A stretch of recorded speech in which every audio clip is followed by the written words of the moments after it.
My name is Vincent. I'm actually a nature interpreter here at the Humber Arboretum, and I'm in charge of all the outdoor education programming, which involves not only carrying out the programs but also planning new programs and planning activities that go along with them. I also am one of the camp directors for our nature camps that we run here in the winter, the spring, and the summer. I've worked here for 7 years now, and I have a background in ecosystem management technology from Sir Sanford Fleming College. So one of the things that makes the Center for Urban Ecology such an awesome building is the property itself that it's located on. The Humber Arboretum, which is located on the back of Humber College North Campus, is 250 acres of urban green space with just an amazingly diverse population of different animals, trees, plants. Just to give you an example, we have 4 different species of owls that visit the site annually.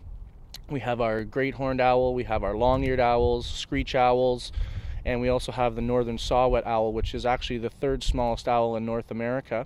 We have a very healthy population of deer living on the property, as well as mink, beaver. Obviously we have our wonderful raccoons, which is great. You can actually come and see raccoons where they're supposed to live, in trees, not with their bums sticking out of garbage cans.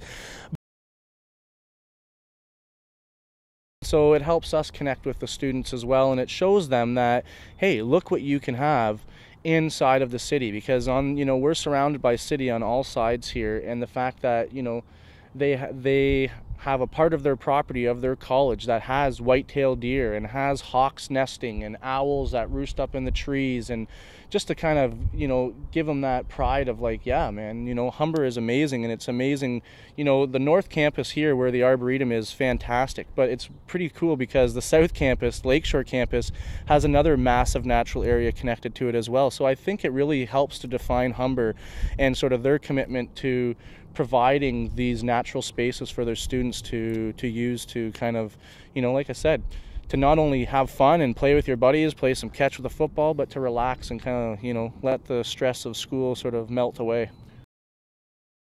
So there's a couple really interesting sustainability features on this building. So we have a green roof that is on the top, which is excellent for, insulating both in the summer and the winter, both obviously for different reasons.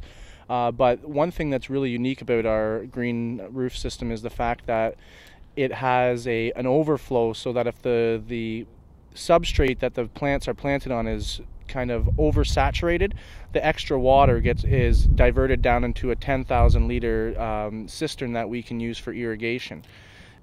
And one of the neatest features here is that we actually treat our own sewage on site with our septic system. We have a Waterloo biofilter septic system, which is a septic system that was designed to go into smaller footprints of land. And so what that does, it gives us the opportunity to, prevent our waste from going into the municipal sewage treatment system. Well, I'm a huge believer in the fact that you can't protect what you don't understand and what you don't know. So tours like this and tree plantings are special. Tree plantings are great because trees, they grow they don't grow forever, but they grow well past a human lifespan. And so just to have something where you can always come back with your family or your friends and just say, yeah, we planted this tree. And, the tour with the tree planting, I think, is very important because it kind of gives them that, it's like that ingrained memory, like, oh, I remember planting this tree, and then we went for this cool walk and we saw this massive oak tree. And the more students that become connected with here, I think it just makes it a stronger arboretum, because really, like I said, this area is here, it's for the public, but the direct community with the school is extremely important, and that's something where we are very much dedicated and are still working on. It's not an easy task, but connecting with students in the school and getting them out here and showing them how lucky they are to, to have this where they go to school.